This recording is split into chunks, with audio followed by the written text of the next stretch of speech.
To ask the right questions can help you achieve lifelong success. Now, here to help you ask all the right questions is award-winning author, international speaker, and business strategist, Laura Stewart.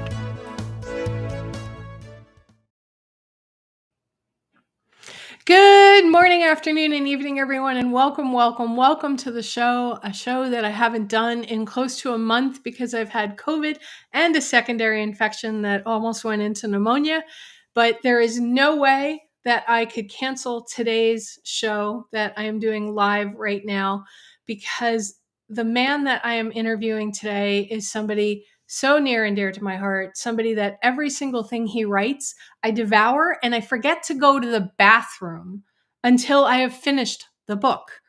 And I forget to eat, which is a good thing. But I just have to devour everything word for word that he writes. So I'm so excited to have him back on the show today. His latest book, let's make this bigger here. And there it goes, is Cold Fear. Today we have John David Mann on the show, returning back to the show.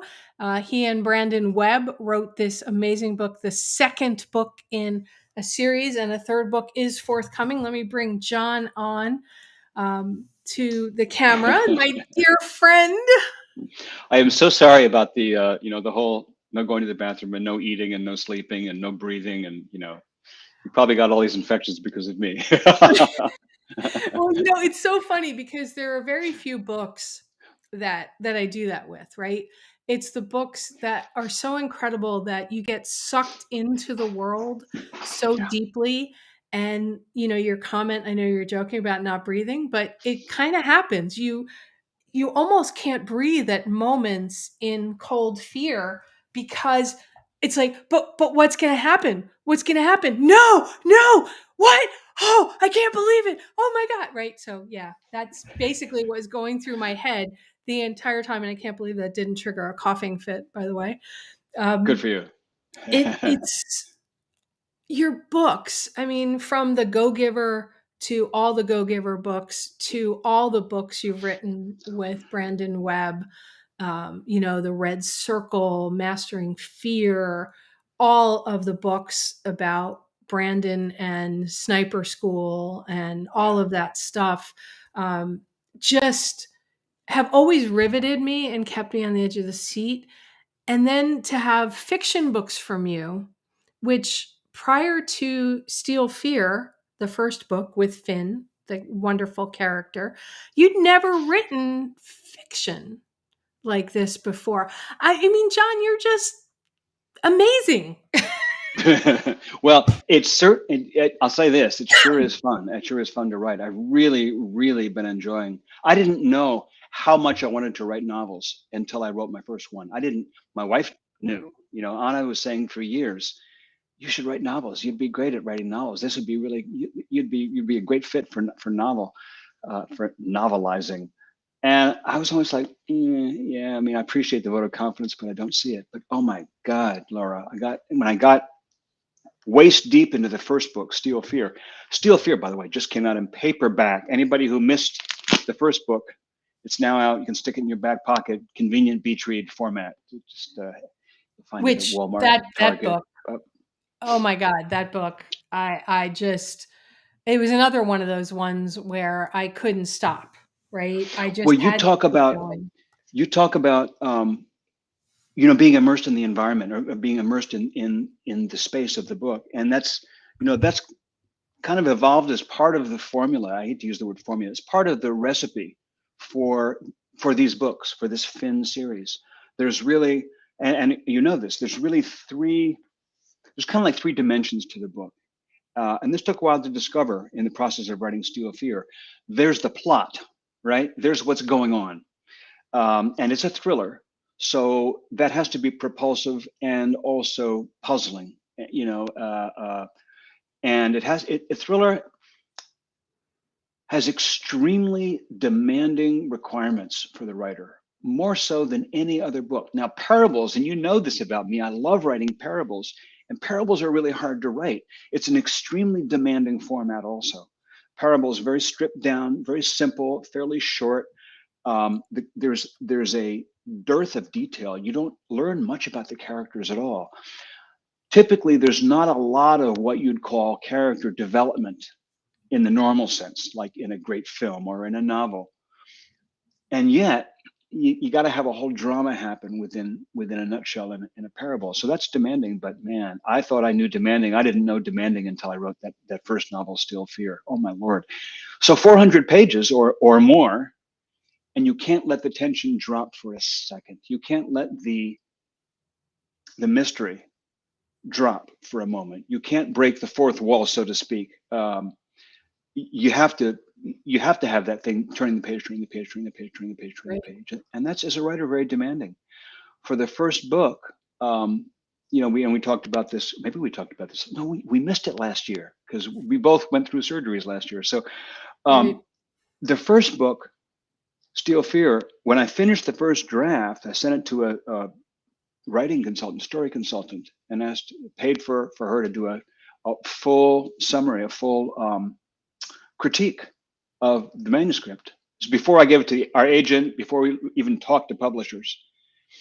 And she took a few weeks and wrote back and said, there's really great stuff in here. And it's like half of it has to go. I mean, an awful lot of what's in here has to go away. She said, I think you have a fundamental misunderstanding of what a novel is. I was like, oh man, I don't want to hear this. So that was like my graduate school course on how to write a novel. What she was saying was, I had a lot of extraneous material that was fine as material goes, but it didn't fit. It was too much. It let the tension drop. It was saying something with 10 paragraphs that could be said with 2. It was saying something with 4 chapters that could be said with 1. And in the end, I took a 160,000 page manuscript and had to cut it down to 100,000. It was like, take out more than a third of the thing. But I think I've got it now. That's interesting to me, John, because, I grew up reading Michener, Yeah. right? Yeah. And not a thriller. You could easily cut half of his books out based on what you just said, because they really don't add to the story. Right. But you yet love it. Everybody loved Michener and his books. And even Ayn Rand, right? You could cut so much out of her Fountainhead and all the other books that she's written because they're not needed. J.R.R. Tolkien, right? You could cut out tons. No, you can't cut anything out of Tolkien. Sorry. No, it's true. But the thing is that those aren't thrillers, right? I mean, no, they're not. They're not thrillers.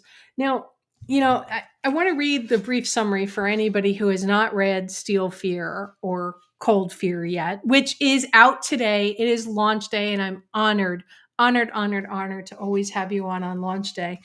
So, disgraced Navy SEAL Finn is on the run, a wanted man since he jumped ship from the USS Abraham Lincoln. He's sought for questioning in connection to war crimes committed in Yemen by a rogue element in his SEAL team. But his memory of that night, as well as the true fate of his mentor and only friend, Lieutenant Kennedy, is a gaping hole. Finn learns that 3 members of his team have been quietly redeployed to Iceland, which is a puzzle in itself. The tiny island nation is famous for being one of the most peaceful, crime-free places on the planet. His mission is simple: track down the 3 corrupt SEALs and find out what really happened that night in Yemen. But 2 problems stand in his way. On his first night in town, a young woman mysteriously drowns, and a local detective suspects Finn's involvement. Got goosebumps. And I've read the book multiple times. What's worse, a SEAL turned contract killer with skills equal to Finn's own has been hired to make sure he never gets the answers he's looking for. And he's followed Finn all the way to the icy north. Okay, if somebody doesn't want to get the book just from what I read, I've got goosebumps all over the place. And, you talk about this book editor, dramaturge, whatever you want to call her, who helped you with it. But I'm blown away, number one, by that, which I'm sure you wrote that part, right? I don't get how you, looking at all those different things, are able to make me feel like I have been somewhere I have never been before.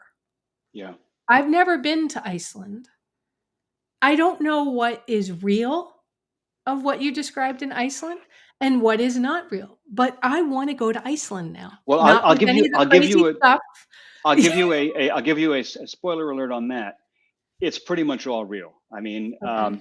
all the detail. So, there's sort of three dimensions in every book in the series, and one is, as I was saying, the plot. This is what happens. In the first book, Steel Fear, there was a serial killer on an aircraft carrier. That's a summary of the book right there. So Finn is stalking a serial killer on an aircraft. People are dying on an aircraft carrier. That's the plot. That's what happens. So there's sort of a procedural element to that. In Cold Fear, there's also a procedural element. There's this girl who mysteriously drowns. There's a detective who's trying to figure out why she drowned, who she is, what's going on there. Finn is also trying to figure this out, and he doesn't even know exactly why he's trying to figure this out. I know that sounds weird, but Finn isn't even entirely sure why he's in Iceland. There's an awful lot that Finn isn't sure about, and that's the second thread, the second dimension of these books is Finn's own internal quest. There's this external quest, but then there's this internal quest, which is Finn's got holes in his memory. He's got issues with his past. There's a sort of one reviewer this week just said that Finn is maybe best described as a combination of Jack Reacher and Jason Bourne. I love that description because the external, the plot, the procedural thing, that's very Jack Reacher. But the psychological thing going on for him is very Jason Bourne in the sense that there's stuff about himself he doesn't know. There's stuff about himself he isn't sure about. He's not entirely sure on the spectrum of good guy, bad guy, exactly where he falls. And we're not entirely sure either. And there's a So little there, bit of Harry Potter in there too. I oh, don't yeah, know why. if you like, that's okay with me. So there's that. And then there's the third dimension in these stories, which is the strange, foreign, weird environment. In Steel Fear, I'd never been on an aircraft carrier. Most people I know have never been on an aircraft carrier. It's a completely foreign environment. When you actually go in there, it's almost impossible to imagine. It's a steel tube the size of the Empire State Building, dropped in its side, put 6,000 people in it, plug it up, drop it in the water for 6 months. And Right. it's like a small town on the water with all of the intrigue and the politics and everything. So it's an extraordinary environment. And part of the job of Steel Fear was, yes, solve the crime, do the whodunit thing, keep everybody guessing. So far, not a single person has written in and said they guessed the identity of the killer in Steel Fear, which I find really gratifying. Not one I, person I has didn't guessed. I didn't guess in either book. Yeah, well, I like that.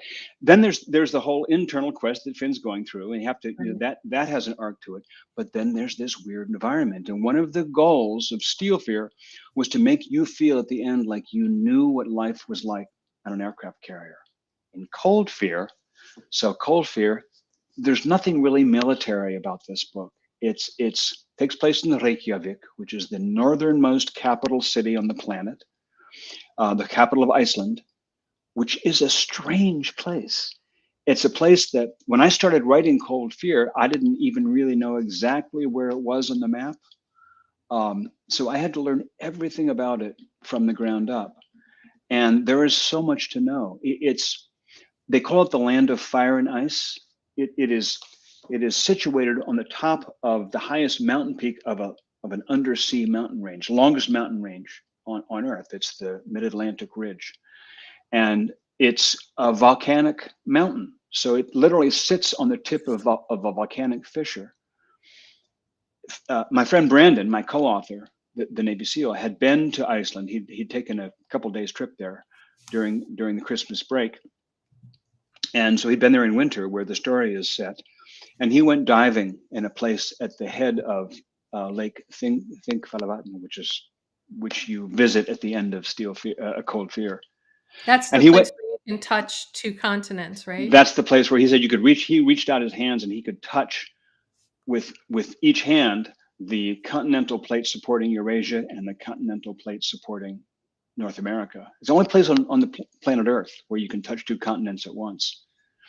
And Finn describes it as a cut lunchbox sandwich split on the diagonal, pulling apart by an inch every year.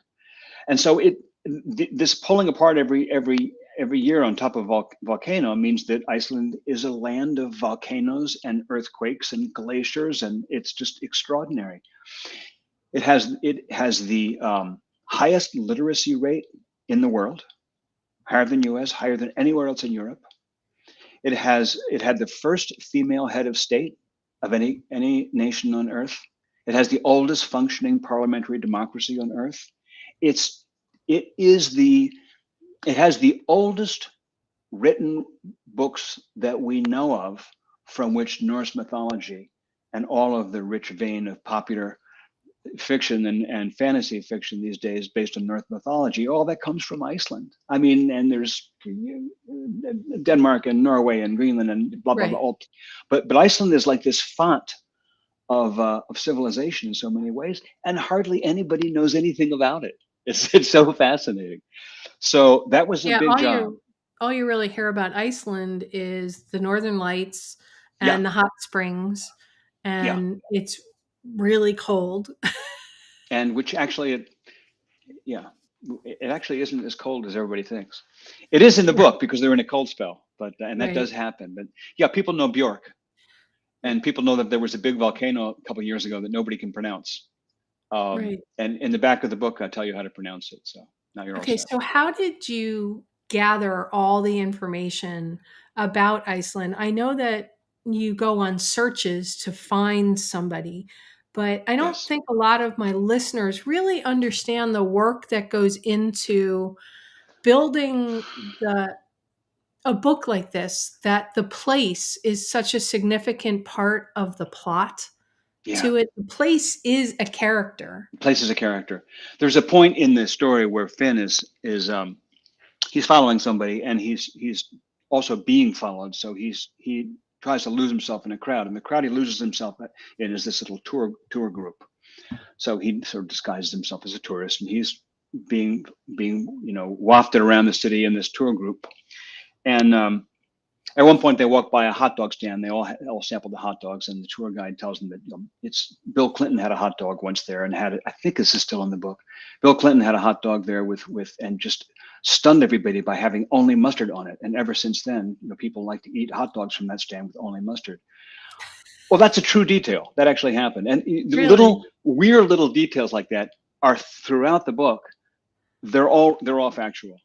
So what is the normal hot put dog? On the hot dog there? I mean, I'm a ketchup person, not a mustard. I don't know. I forgot whatever the answer to that question is. It didn't matter, so I forgot it. Yeah, who knows? But the answer is it is a combination of just good old-fashioned research. I mean, ideally, I'd go to Iceland, but I didn't go to Iceland. It was the middle of COVID. Nobody was getting into Iceland. Nobody was traveling when I was writing this. So no, I didn't get to go to Iceland.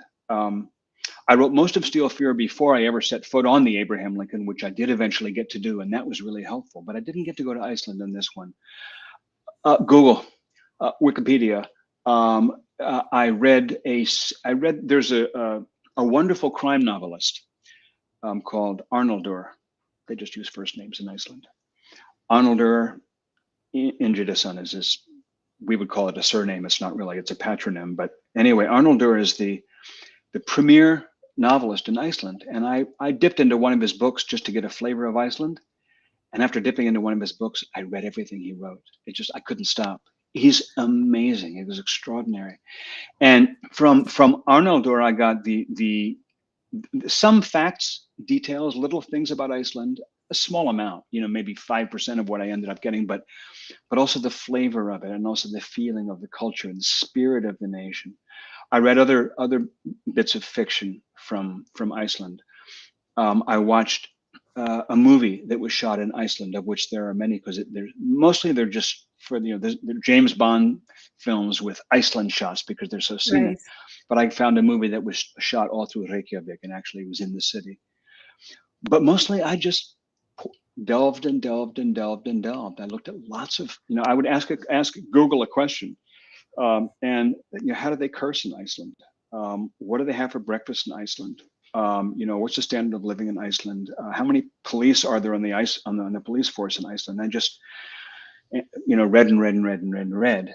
And then finally, I made friends with someone, a young woman who's an author herself, through a friend of a friend of a friend of Brandon's, who agreed to be my Iceland expert. And we corresponded like crazy, Silja. And I asked her dozens and dozens of questions that she took very patient time answering in detail. Right now I'm writing book 3, and which takes place in another part of the world. And I've just found my correspondent for that part of the world. So I'm doing the same thing all over again. The big part of it is, honestly, Laura, and this fascinates me because I never knew this before. A big part of it is research, and the lion's share of research is asking the right questions. You can't just sit down and read an encyclopedia about Iceland and say, okay, you got to craft questions that turn up stuff that's interesting and colorful and relevant. Right, because otherwise it's just facts. It's just facts, which you cannot cram facts into a book because people will stop Michener reading did. like that. It's not a thriller. Right, exactly. Not a thriller. That's the point. It's not a thriller. Right. That's okay. You don't read Hawaii by Michener to find out who the killer is. No. Right. So the other part of it is you just have to have a sort of empathy. I made a decision from day one that for me, Iceland would be a character. You said this, Laura, and you said it absolutely. You're absolutely right. The aircraft carrier was a character in the first book. It was kind of a monster, actually. It was a little bit like the shark in Jaws, but it was a complicated character with its own culture. Iceland is a character in this book, and like getting to know any character in fiction or in real life, in fiction that you're writing or in real life that you're living, you need empathy. You apply empathy. Just make a decision that you're going to imagine yourself into the shoes of that person. Imagine yourself into the soil of that nation, of that place, and what does it feel like? And that's really that's the writer's job. And one of the other things you do so beautifully with Brandon is you create possibility as well and make us believe that things that you're talking about really can happen. Like going back to Steel Fear, right? Yeah. I remember I sent you an article a month or so ago that the USS Abraham Lincoln, an actual U.S. aircraft carrier that is a character there it is, in Steel right Fear, there. Yeah. just got its first female commander, Captain Amy Bauernschmidt. Yeah. Yep. First ever female to do this. Yes. To Captain take over an aircraft carrier.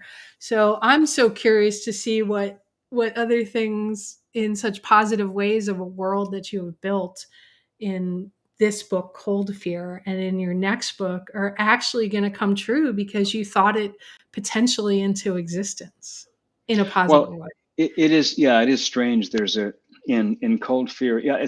In Steel Fear, Steel Fear in the first part of the book, there is a string of what appear to be suicides, which this is no spoiler alert because since I already said that there's a serial killer on boat, the perceptive listener will have already guessed that those aren't really suicides. But a couple of months ago, there was a string of suicides aboard an American U.S. aircraft carrier, and it was like, ooh, it's like it is sometimes the stuff you write. What we write, the events of these novels are fiction, but there are pieces of real life in them.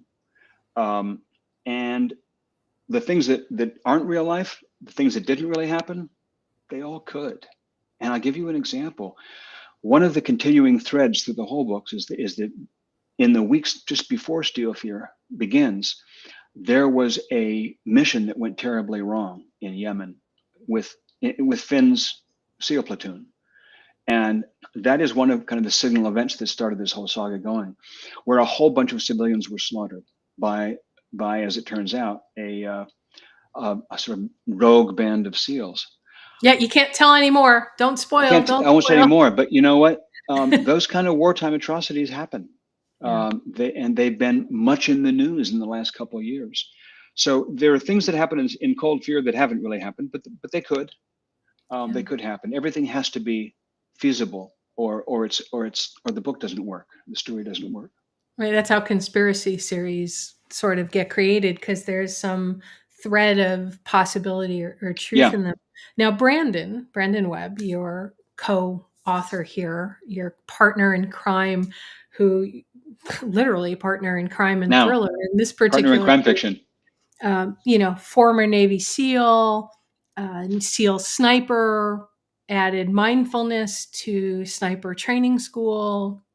Amazing man, created amazing companies Yeah. since his career as a Navy SEAL. I mean, he gives that military piece from having lived it, breathed it, and still working with people in those fields to help them and do different things with them. How do you guys work together to write stuff like this? Because number one, he's traveling all over the place still, right? And he's running Yeah. his other business. You're writing, plus you and your glorious wife Anna wrote The Go-Giver Marriage that we talked about a whole bunch of months ago. Yes. Amazing book that I keep giving as gifts to people, because it's such an amazing book, whether you are married, want to be married, or just want a better relationship with yourself. What's that relationship rate? We haven't talked a lot about that over the years. We've Mm. briefly touched on it, but it's different when you're writing a nonfiction book with Brandon, I would imagine, than writing a Yes. fiction book with Brandon. Yes. So can Yes. you It is very share different. what that's like? Yeah. That's a really perceptive point. It is radically different, a radically different relationship, because all the nonfictions, I think we wrote 5 or 6 nonfiction books together. And I think there's like 7, but that's okay. okay, I lost There's count. a But anyway, lot, but in not those enough. books, by and large, in those books, I interview Brandon because the lion's share of the content comes from him, or in the case of some of the books, interviews with him and with uh, other spec ops guys. Not all SEALs. Some SEALs, in for example, the Killing School. Killing School traces the story of 4 different snipers. Amazing Um, book. but thank you. And one of them was Canadian infantry. One of them was Ranger, Army Ranger, U.S. One of them was, all different branches. One of them was a Marine sniper. So in those guys, I interviewed those guys. So I'm drawing real life material and turning it into a story, but it's nonfiction. It's real. This is different. I don't sit down with Brandon and do 12 hours or 25 hours or 50 hours of interviews about what happened, because nothing happened. I have to make it all up. So how we work together is very, very different. And you're right, he's traveling all over the place. We don't spend hours and hours and hours and hours on this. He does provide a military context. He has that bank of experience and knowledge, not just military, but also kind of intelligence and foreign affairs. He has sort of his finger on the pulse of the whole world of that whole world. But I don't get a lot of. It isn't like I go to him for a lot of facts. Mainly, I go to him for brainstorming. We brainstorm together. We'll get the basic idea of the plot, or some of the key plot threads. We'll brainstorm together. Or he'll have an idea of this, and I'll say, "Oh, it could be done that way," and he can say, "Oh, that." We go back and forth, and then I'll take what we got, and I'll start spinning characters, start spinning scenarios, start weaving connections between different events and how this might happen, that might happen. When I find myself in a corner, I wrote 2 emails to him this morning, asking about specific events around a Coast Guard ship. When I get in a corner, either on some technical detail, or I've written myself into a corner that I can't figure out how to get out of, like how might this happen, or how might that happen? I'll just shoot it past him and say, "Got any thoughts?" And he'll go bing, bing, bing, bing, bing, have this idea, that idea, and it'll spark me in a new direction. So it's kind of like having a mastermind group that you take problems to, but he's a mastermind group of 1. So he's kind of like my Icelandic consultant. And by the way, if I haven't said this already, and I haven't, writing a novel is a team effort. I don't care who says different. At least for me, for writing these books, I have a psychiatrist who's a dear, dear friend of mine. I'll be seeing in a few weeks in Houston when I go there for the book tour. I have a dear, dear friend who is a psychologist. I have a good friend who is a medical doctor, an Army medical doctor. I have all these experts that I go to. I just connected to somebody who's an expert in hurricanes because there's a hurricane in book 3. Spoiler alert. So there's a Coast Guard ship and a hurricane in book 3. But I've already said too much. And so then I had this Icelandic expert. Well, Brandon is kind of like a member of that team for me, except that he has a much broader base of knowledge. He's kind of like my go-to guy on all subjects that have to do with the military, foreign affairs, or just story brainstorming. There's so many different threads, I feel like, in a novel that you don't have to think about in nonfiction, and pieces in nonfiction that you don't have to think about in a novel. Like in nonfiction, you have to worry about, okay, is what I'm saying actual truth? Is it a perception of the truth? Are there other people involved in this that I need to get permissions or worry about what might happen? In a novel, even if you do a disclaimer in the front, it's all a work of fiction. There's still some of those concerns of, okay, I don't want somebody to perceive that maybe this is based on them, or a country to say I'm disparaging them, right? You want to be careful about certain things like that. Which do you find easier to write, or where do you have less worry when you're writing? Fiction, nonfiction, or it's equal? I think they're both easy. And honestly, I don't worry about any of that very much. Okay. In fiction, I don't worry about whether people whether my characters are too close to somebody real. The captain of the ship of the Lincoln in Steel Fear is a pretty crappy guy. He's a pretty serious jerk. And I met the actual captain of the Lincoln at the time when I was writing it, and in the credits in the back of the book, I say that he is, by the way, nothing like the captain in the book. I think it's the farthest I've gone to making it really clear that we're not writing about this guy. But I don't have too much worries about that. Country that I'm writing about right now, I'm being very careful to paint the people of that country in the best light, and not give in to the stereotypes that can often happen. And I think that's important, but that's the kind of care I take anyway, in any case, whether it's fiction or nonfiction or anything else.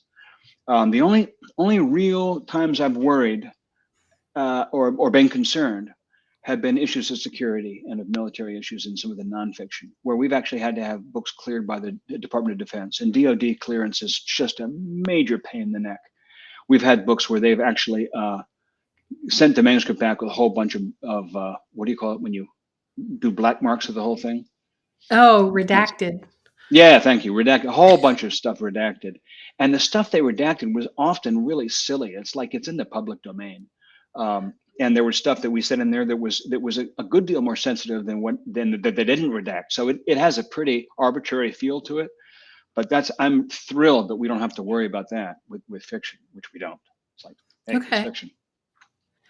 Now, but I always take care to try to paint people in real or similar to real, to try to paint them in the best light, and even if they're creeps, to give you a sense of their humanity.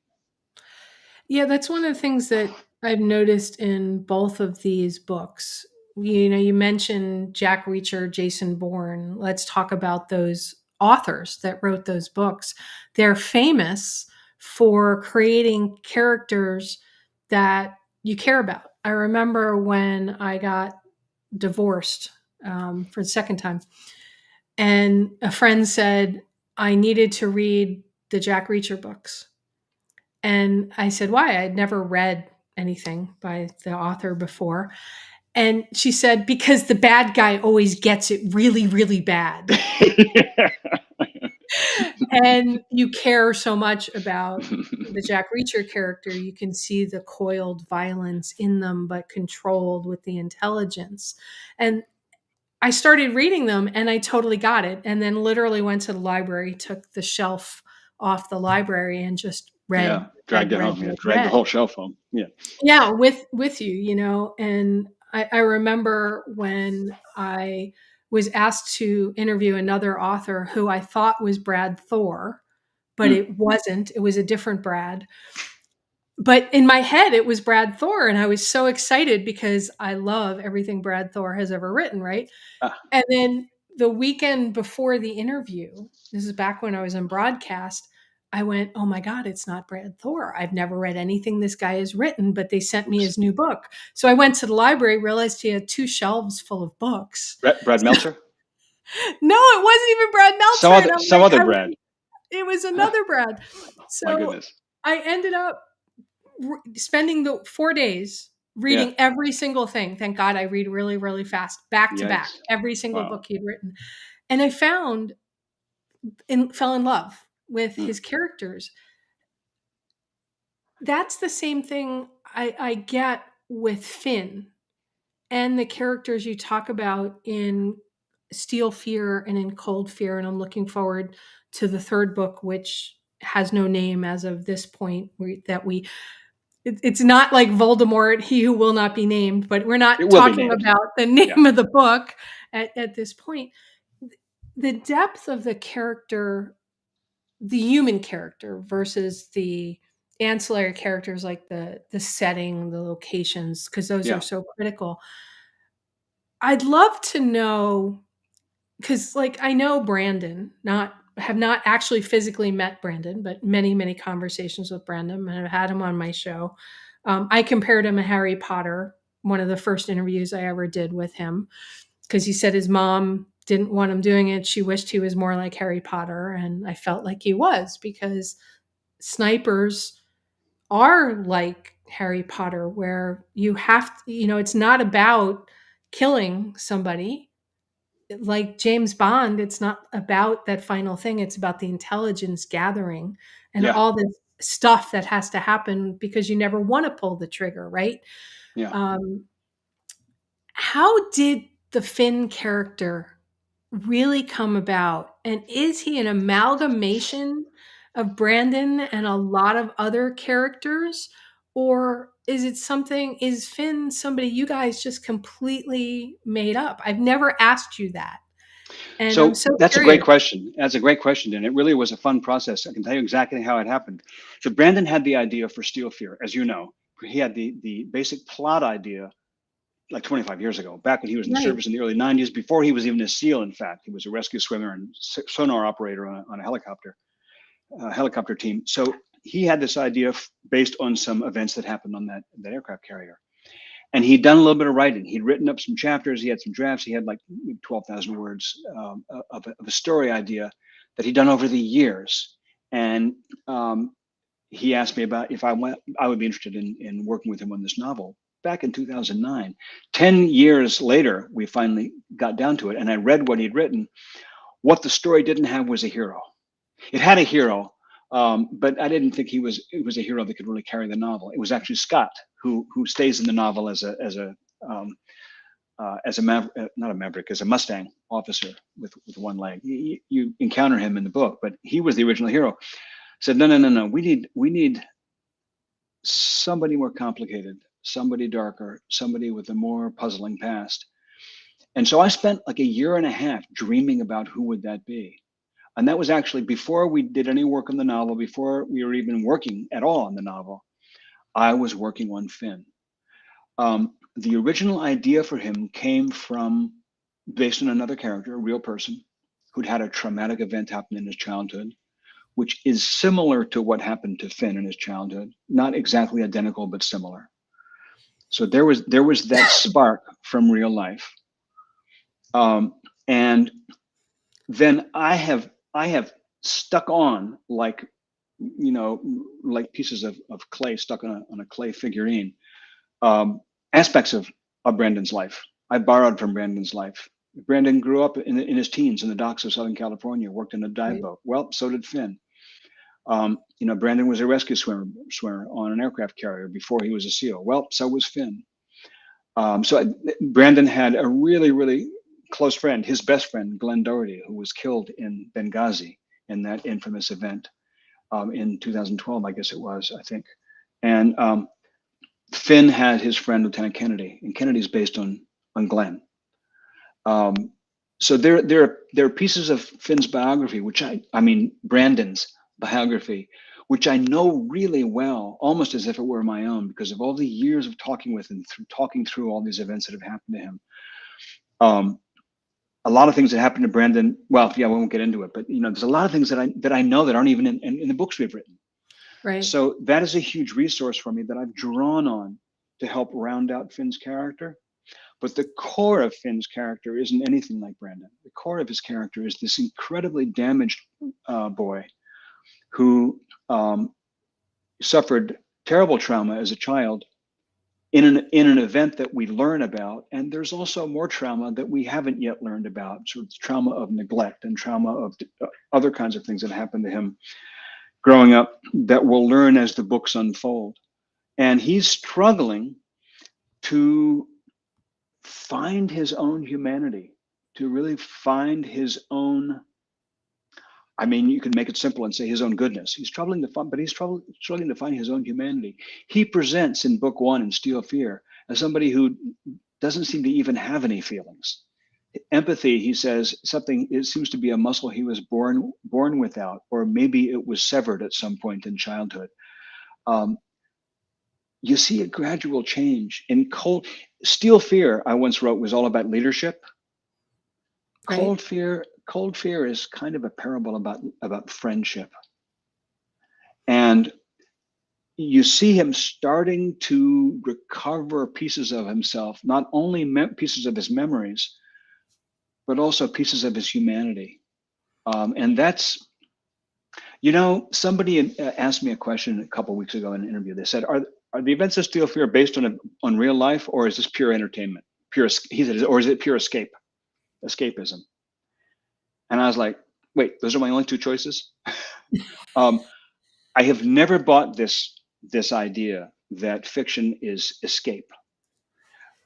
There's fun escape. I'll watch, Princess Bride is just classic. But you know what? Even that isn't pure escape, even though it's most comedies are just hilarious, wonderful escape. But even so, there's a heart at the core of Princess Bride, which is all about true love, right? Love, true love.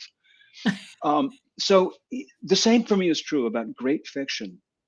Great fiction is not a way for me, is not a way to escape reality. Great fiction is a way that is a path that helps you engage in reality. That's what I think. So I think when you read about Jason Bourne struggling to figure out where he's come from, what has he done? Is he an assassin? Is he a good guy? Is he a bad guy? What the hell is going on here? When you read Jack Reacher sticking up for the underdog and overcoming ridiculously outlandish odds, there's a piece of Jack Reacher that you take with you into your life. This is why your friend told you to read the Reacher books. And I think that's just brilliant. You take a piece of Harry Potter with you. You take a piece of,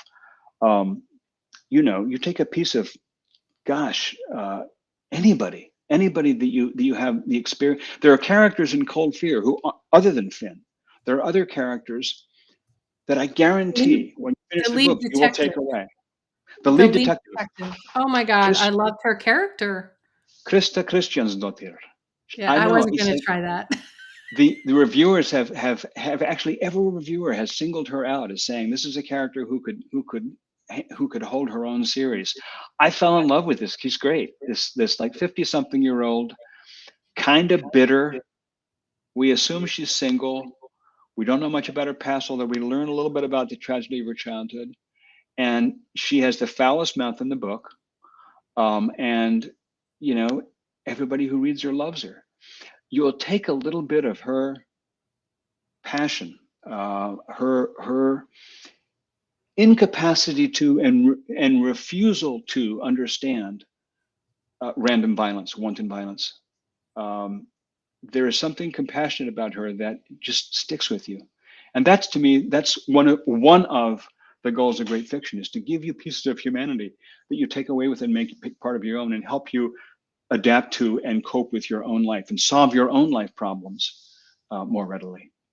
Yeah, I would agree with you on that, John. You know, when I read your books, when I read other fiction books of the genre, and even when I read your nonfiction work with Brandon and not with Brandon, because I've read everything you have ever written, singularly or with other people, including your MLM book, um, I find that I learn about myself when I'm reading them. Any book I read, there's always something about myself I learn, either in how I'm reacting to whatever's unfolding on the pages, or how I'm not reacting to something, dissociating because it might be too difficult. I don't like reading about serial killers, but yet in your books, it's okay, because it's not like reading about, it's not like The Silence of the Lambs, Right. which I just couldn't tolerate. It's about this person who's doing these things, but it's about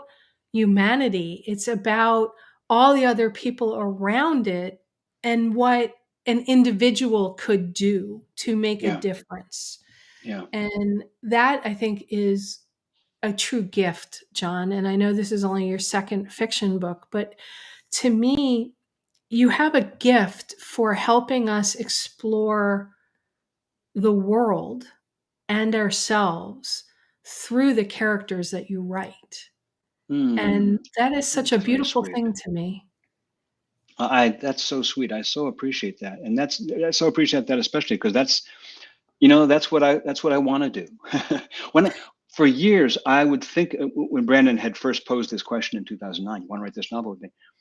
I thought about it for years. Honestly, it's like, why would I want to? I have a belief, which is that you get more of what you focus on. What you put your attention on shows up more in your life. So if you are focusing on things that could go wrong, more things go wrong. If you focus on things that could go right, more things go right. It's an oversimplification, but that's the basic idea of it. Brandon taught that in his sniper course. If you focus Right. on don't miss, don't miss, don't miss, you'll miss. If you focus on here's what I need to do to make it right, even for snipers, positive thinking. But for years, I would sort of debate with myself, why would I want to spend a year of my life getting inside the mind of a devious monster who does terrible things to innocent people? It's like, what's the point there? And uh, I mean, I wrote about this in Crime Reads, and I wrote an essay there whose title is "What's a Nice Guy Like Me Doing in a Homicidal Place Like This?" And for me, the idea of it is exactly what you said. It's terrible things do happen. And that is just really a part of life. Now, most of us won't experience the kinds of terrible things that happen in these novels, Right. the serial killers and the wanton murders and so on. But we do experience terrible things, whether they're illnesses or personal betrayals or bankruptcies or financial reversals or divorces, or we experience terrible things, and yet we go on. How do we do that? And that's really the study of the book.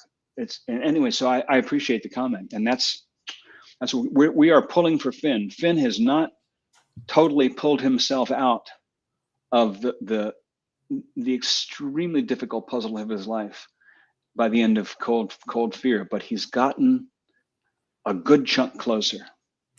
And I can't wait to see what happens in book 3. And we're getting close to the end of the time, but I want to, this idea just popped into my head, and I do not know if you and Anna would have even thought about doing this, right? Because you wrote The Go-Giver Marriage and you're so good with the fiction.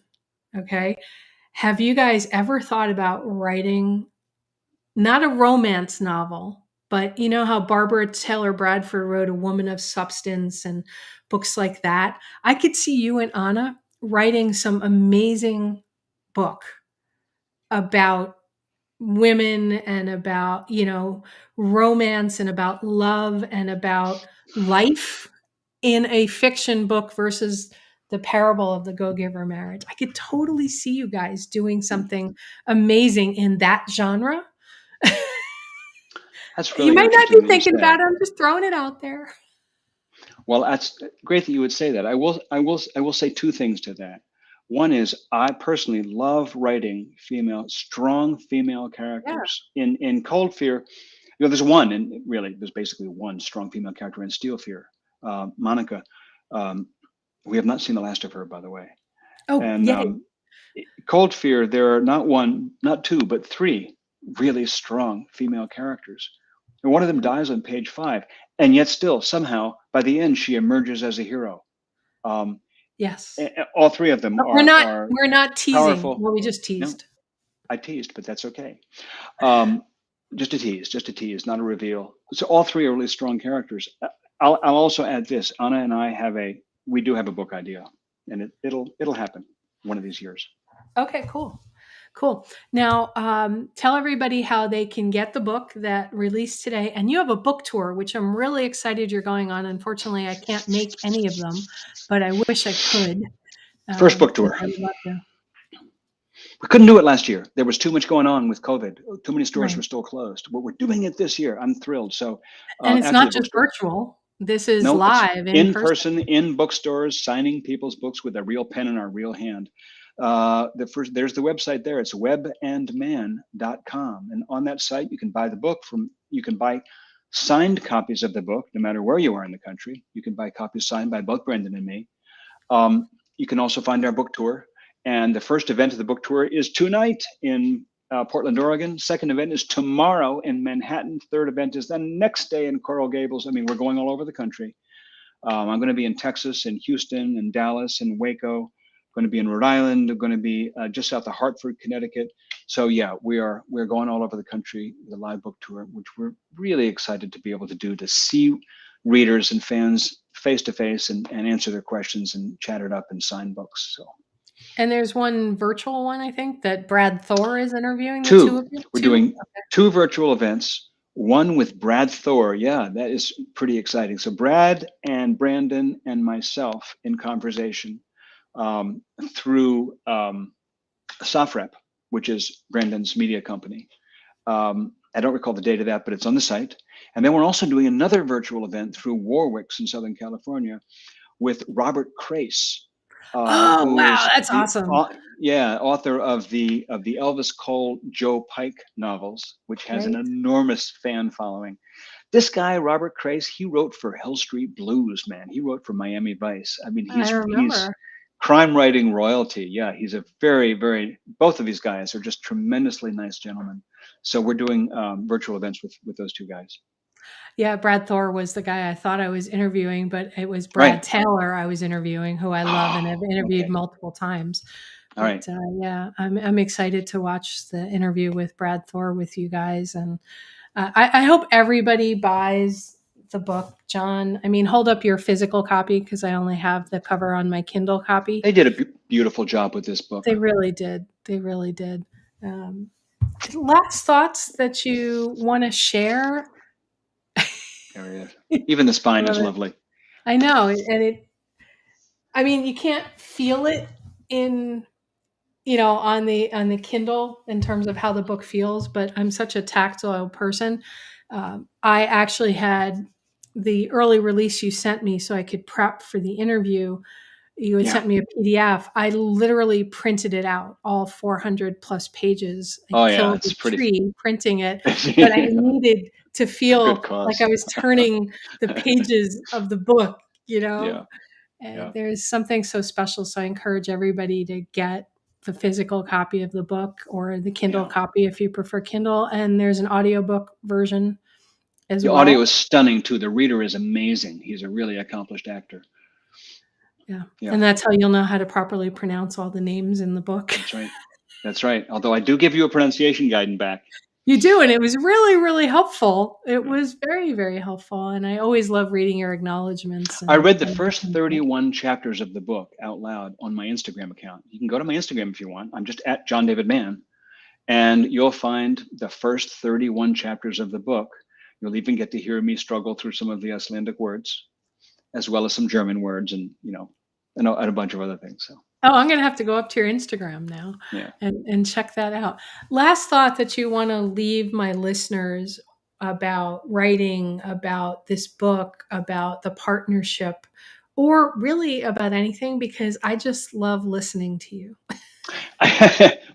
Well, I'll say two things, that just the first two things that come to mind. And the first thing is that I really hope you enjoyed the book. I hope you enjoyed the stories.